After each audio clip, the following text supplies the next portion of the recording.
마지막 때 삶의 자세 사랑이란 제목으로 하나의 말씀을 전하겠습니다. 정말 마지막 말세는 같은 말입니다. 마지막 때는 언제입니까? 예수님께서 2000년 전에 이 땅에 성육신으로 오실 때부터 시작되었습니다. 종말은 우주적 종말과 개인적 종말이 있습니다. 우주적 종말이란 주 예수님께서 영광 중에 천사들과 함께 재림하실 때이고, 개인적 종말은 개인의 삶이 질병, 사고, 노안 등으로 끝나는 날입니다. 지금은 말세 중에도 끝부분에 속해 있습니다. 마지막 때 삶의 자신을 어떻게 살아야 됩니까? 근심과 걱정, 불안과 초조, 공포와 두려움 속에 살아야 합니까? 세상을 등지고 도피해야 합니까? 게으름과 나태한 무력한 삶을 살아야 됩니까?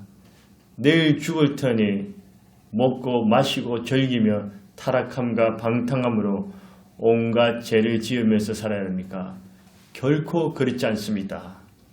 우리는 주 예수님을 사모하고 기다리면서 내게 주어진 일을 최선을 다하면서 오직 정신 차려서 깨어 기다리는 것입니다. 오늘은 두 번째 시간으로 마지막 때 삶의 자세는 어떻게 살아야 되며 주님께서 무엇을 원하실까요? 사랑하랍니다. 베드로전서 4장 8절에 보니 무엇보다도 뜨겁게 서로 사랑할지니니 사랑은 헛한 죄를 덮느니라. 21세기의 가장 비극적인 일이 2001년 9월 11일 미국에서 일어났습니다. 미국의 자랑이면 상징이던 세계무역센터가 무너지기 직전 건물 안에 갇혀있던 사람들과 납치된 비행기에 타고 있던 사람들은 가족들 또는 지인들에게 어떤 마지막 메시지를 남겼을까요? 여보 사랑해, 아이들 잘 부탁해. 세계무역센터에 있던 스튜어트 멜처가 아내에게 한 말입니다. 여보, 내가 탄 비행기가 납치돼서 상황이 아주 안 좋은 것 같아. 여보, 당신을 사랑하는 거 알지? 여기 있게 타고 있던 승객 브라이언 스위니가 아내에게 한 말입니다. 여보, 당신을 정말 사랑해, 사랑해, 사랑해. 여기 있게 타고 있던 승객 제레미 글릭이 아내에게, 빌딩이 지금 뭔가 맞은 것 같아. 내가 여기서 빠져나갈 수 있을지 모르겠어. 여보, 정말 당신을 사랑해. 안녕. 세계무역센터에서 케네스 벤 오켄이 아내에게 한 말입니다. 엄마, 이 건물이 불에 입사해서 도저히 숨을 수가 없어. 엄마, 사랑해. 안녕. 세계무역센터에 갇혔던 베로니카 바우가 어머니에게 했던 말입니다. 이들은 마지막 죽음을 눈앞에 두고 무슨 말을 했습니까? 내 돈, 내 집을 잘 부탁해가 아니라 한결같이 사랑한다고 고백했습니다. 누구나 마지막 때 남기고 싶은 말은 사랑한다는 고백입니다.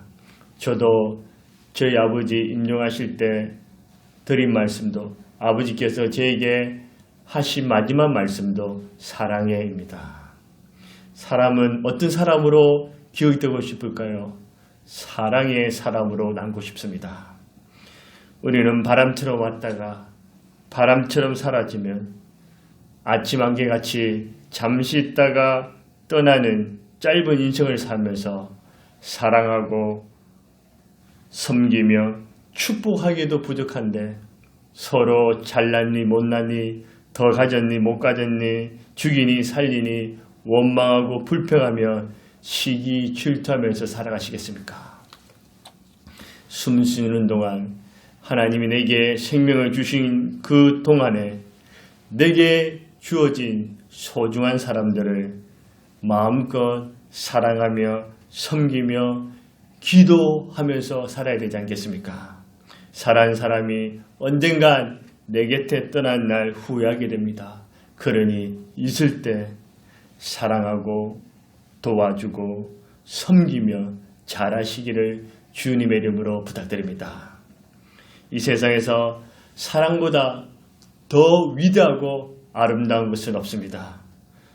아가서 8장 6절에 보면 사랑은 죽음같이 강하고 고린도서 13장 13절에 그런즉 믿음, 소망, 사랑 이 세 가지는 항상 있을 것인데 그 중에 제일은 사랑이라. 믿음, 소망, 사랑이 있는데 사랑이 제일이라는 겁니다.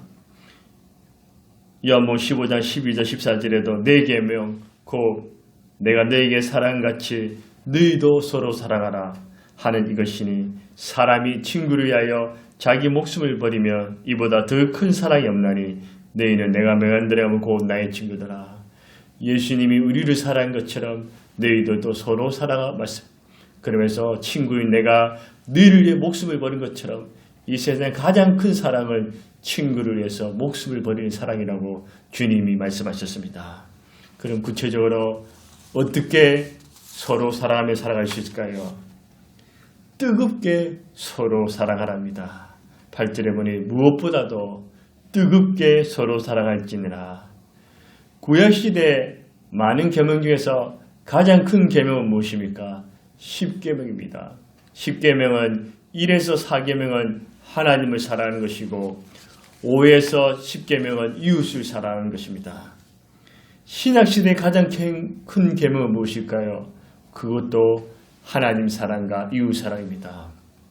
마태복음 22장 37절 39절에 예수께서 이르시되 내 마음을 다하고 목숨을 다하고 힘을 다하여 주 너희 하나님을 사랑하라 하셨으니 이것이 크고 첫째 되는 계명이요 둘째도 그와 같으니 내 이웃을 내 자신같이 사랑하라 하셨으니 이 두 계명이 온 율법과 선지자의 강령이니라. 마음과 목숨과 뜻을 다해서 하나님을 사랑하는 것이 첫째 계명이고 이웃을 내 몸처럼 사랑하는 것이 둘째 계명입니다. 우리는 하나님을 사랑하고 이웃을 사랑하며 살아야 하는데 우리 주 예수님께 말씀하시기를 말세는 사랑이 식어질 것이라고 예언하셨습니다.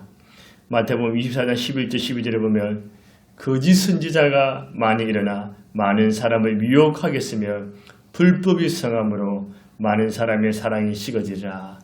말세의 특징 중 하나가 거짓 선지자들이 생기고 또 불법이 많아지고 사랑이 식는다고 말했습니다. 오늘날 우리의 사회는 어떻습니까? 사랑이 넘칩니까? 그렇지 못합니다.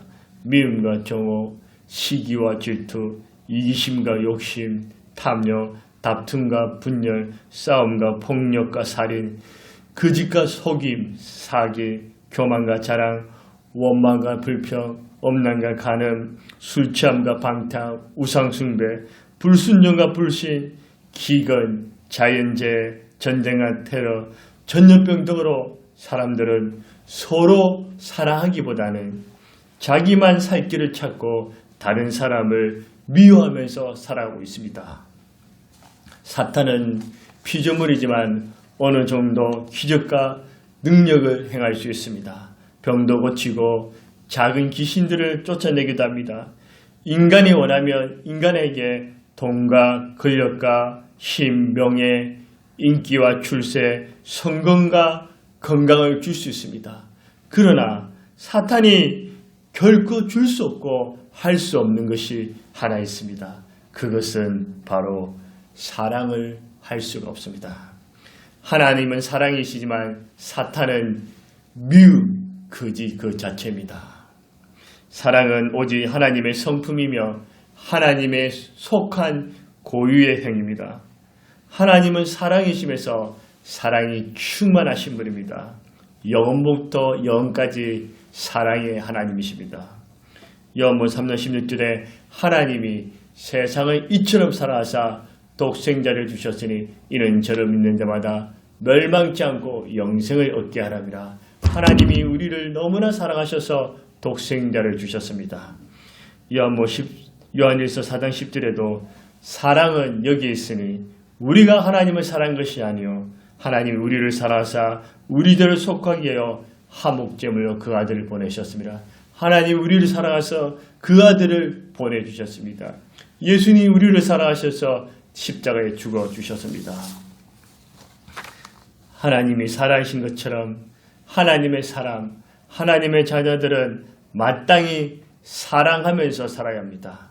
마지막 때일수록 사랑은 식어지고 죄와 불법과 거짓이 판을 치며 이런 시대 하나님의 자녀들은 위로는 하나님을 최고로 업dom으로 사랑하고 아래로는 이웃을 뜨겁게 서로 사랑해야 합니다.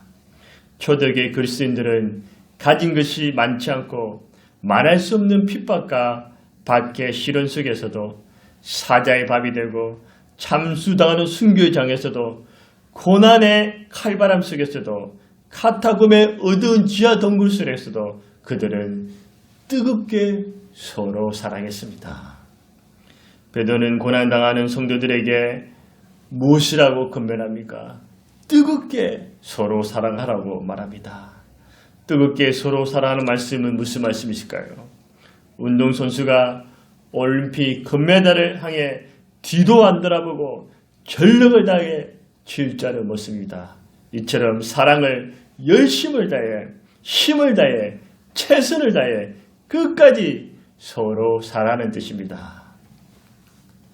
한국의 수바이츠라고 불린 독실한 기독교인 장기러 의사는 주님의 사랑을 소유하고 실천한 사람이었습니다. 저도 지인을 병원에 모시고 가서 장기러 선생님을 살아생전에 뵌 적이 있었습니다. 그때 저는 그분이 그렇게 유명하신 분인지 몰랐습니다. 장기러 선생님께서는 일평생 청빈하게 사시면서 가난한 환자들을 무료로 치료해주는 그리스도의 마음을 소유하고 그리스도의 사랑을 행했습니다. 한 번 어느 날 그의 집에 도둑이 들어왔습니다. 경비원이 도둑을 잡으려고 들어왔습니다. 그런데 장기러 선생님께서 도둑과 대화를 나누고 있는 것이 아닙니까? 도둑이 서재에서 책을 훔치다가 들켜서 장 선생님과 대화를 하게 된 것입니다. 그때 장 선생님께서 이렇게 말했습니다. 이 책을 가져가면 고물값밖에 더하겠어. 이 책은 나의 소중한 것이요. 내가 책값을 돈으로 줄 테니 가져가시오. 그리고 바르게 살 생각이 있다면 나중에 나를 찾아오시오. 도둑과 경비원은 장 선생님의 따뜻한 마음과 사랑에 감동을 받았습니다. 이처럼 하나님의 사람은 따뜻한 사랑으로 사람들을 감동시킬 수 있습니다. 요한일서 3장 23절에 그의 계명이 이것이니 곧 그의 아들 예수 그리스도를 믿고 그가 우리에게 주신 계명대로 서로 살아갈 것이니라. 신약시대 우리가 하나님 아들 주 예수를 믿고 서로 사랑하면 가장 잘 살고 있는 것입니다. 요한일서 4장 7절에도 사랑하는 자들아 우리가 서로 사랑하자. 사랑은 하나님께 속한 것이니 사랑하는 자마다 하나님부터 나서 하나님을 알고 사랑은 하나님께 속한 것입니다. 요한복음 13장 34절에도 예수님께서 제자들에게 말씀하시기를 새 계명을 너희에게 주노니 서로 사랑하라. 내가 너희를 사랑한 같이 너희도 서로 사랑하라. 예수님께서 서로 사랑하라고 말씀하십니다. 데살로니가서 4장 9절에도 형제 사랑에 관하여는 너희에게 쓸 것이 없으면 너희들 자신이 하나님의 가르침을 받아 서로 사랑합니다. 데살로니가 교회는 칭찬받는 교회인데 무슨 칭찬입니까? 하나님의 말씀대로 서로 사랑했던 것입니다. 잠언 15장 10절에도 채소를 먹으며 서로 사랑하는 것이 살찐 소를 먹으며 서로 미워하는 것보다 낫더라. 살찐 소를 먹으면서 미워하는 것보다 채소를 먹으면서 서로 사랑하는 것이 더 좋다는 것입니다. 사랑은 대충이 없습니다. 사랑할까 말까 뜸들이거나 망설이지 않습니다. 사랑은 계산하지 않습니다. 형편이 되면 능력이 되면 다음에 찾자 하지 미루지 않습니다. 사랑은 생각 속에만 갇혀있지 않습니다. 말로만 하지 않고 행동으로 실천합니다. 사랑은 혀끝이 아니라 손끝과 발끝에 있습니다. 그리고 사랑은 혼자서만 하는 것이 아니라 서로 주고받는 것입니다. 마지막 때일수록 서로 미워하기보다는 열심으로 서로 사랑하세요. 서로 정죄하고 비난하기보다는 위로하고 격려하세요. 서로 교만해서 잘난 척하기보다는 섬기며 도와주세요. 자기 이익과 욕심만 채우지 말고 서로 아껴주고 필요를 채워주세요. 그리고 서로를 불쌍히 여기면서 기도해 주세요. 사랑은 예수님이 우리에게 행하신 것처럼 지금 당장 가정에서, 교회에서, 삶의 현장에서 열심으로, 전력으로 최선을 다해 끝까지 서로 살아가는 것입니다. 우리가 뜨겁게 서로 사랑할 때 주님께서 기뻐하시고 하늘의 상급이 쌓이며 우리의 삶이 참 만족과 기쁨이 넘치게 될 것입니다. 우리는 마지막 때 어떻게 살아가면서 살아야 될까요? 허물을 덮어주면서 서로 사랑하랍니다. 8절에 보니 사랑은 허다한 죄를 덮느니라. 마귀 사탄은 대적자, 거역자, 반역자, 살인자, 거짓의 아비, 강명의 천사, 시험하는 자 여러 별명이 있지만 그 중에서도 마귀는 참소자입니다. 이 참소가 바로 헐뜯는 것을 말합니다. 계시록 12장 10절에 우리 형제들을 참소하던 자 곧 우리 하나님 앞에서 밤낮 참소다 쫓겨나서 마귀 사탄은 하나님 앞에서 여러분을 향해 보시오 죄인입니다. 또 죄지었습니다. 지옥 가야 됩니다. 나쁜 인간입니다. 계속해서 하나님께 참소하는 것이 사탄의 특징입니다. 반면에 우리 예수님은 늘 우리를 변호해 줍니다. 아버지 용서해 주시고 덮어주시고 아버지 불쌍히 여기시고 그렇게 우리 예수님은 변호해 주지만 사탄은 계속 참소하는 것입니다. 미움은 죄와 허물, 실수와 연약함을 비난하고 헐뜯지만 사랑은 허물을 덮어줍니다. 잠언 10장 12절에 미움은 다툼을 일으켜도 사랑은 모든 허물을 가리우느라. 에베소 4장 2절에도 사랑 가운데 서로 용납하고 사랑하면서 있는 모습대로 용납하란 말씀입니다. 왜 죽이니 살리니 다투고 싸웁니까? 서로 정죄하고 비난합니까? 수군거리고 난도질합니까? 시기 질투하며 무시하고 업심여깁니까? 그것은 사랑하고 불쌍히 여긴 마음이 없고 미워하는 마음, 그것이 가득하기 때문입니다. 은혜롭지 못한 사람의 특징은 다른 사람을 향해서 쑥뚝쑥뚝 비난하고 원망불평합니다.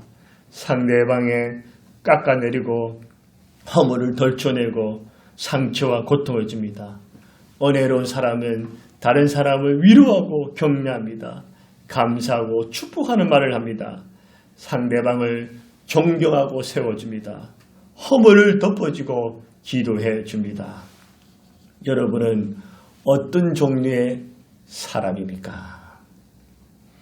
누가복음 7장 33절 34절에도 보면 세례 요한이 와서 떡도 먹지 않으며 포도주도 마시지 않으며 너희 말이 귀신이 들렸다 하더니 인자로 와서 먹고 마시며 너희 말이 보라 먹기를 탐하고 포도주를 즐기는 사람이요 세리와 죄인의 친구를 하니 세례 요한은 먹지도 마시지 않으니까 사람들이 귀신 들렸다 비난하고 비웃었고 예수님이 먹고 마시니 포도주를 즐기고 탐하는 자라 죄인과 세리의 친구라고 또 비난하고 조롱하는 것입니다.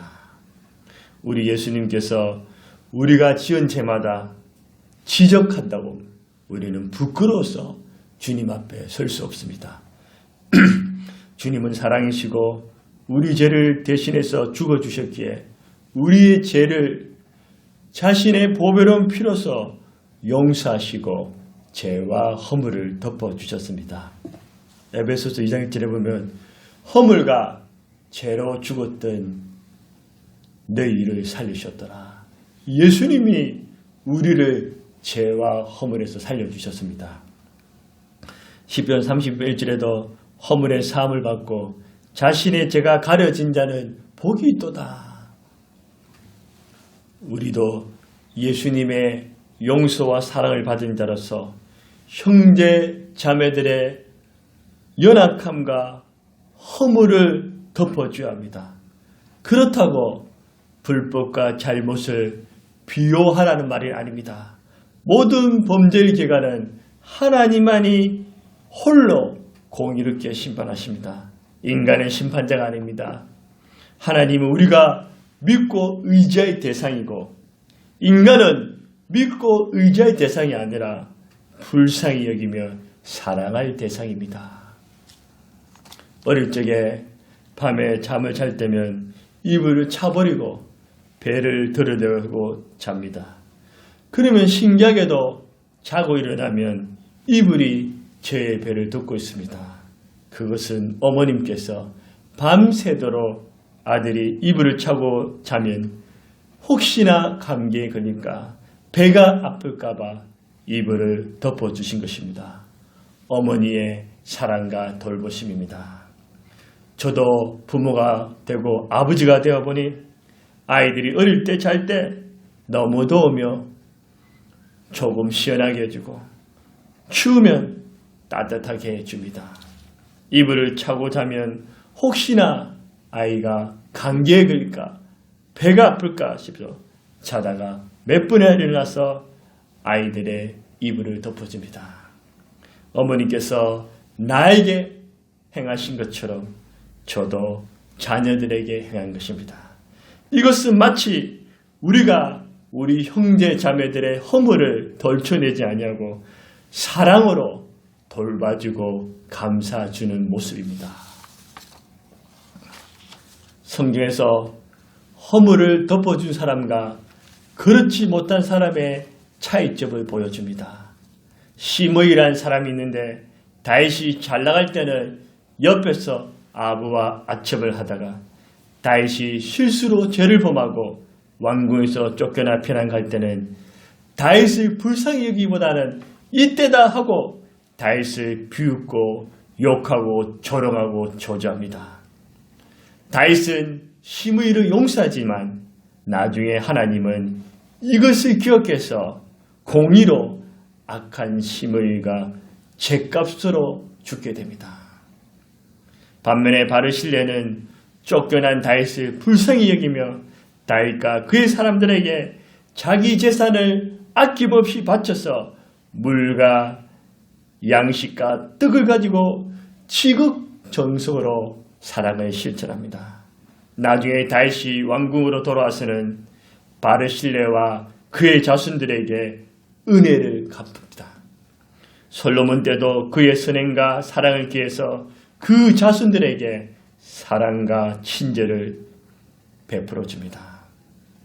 사울은 다윗을 시기줄투해서 그렇게 죽이려 했지만 사울의 아들 요나단은 목숨을 걸고 다윗을 사랑합니다. 후에 요나단이 죽고 요나단의 아들이 절름발이 장애를 갖게 되지만 다윗은 친구 요나단을 생각했다.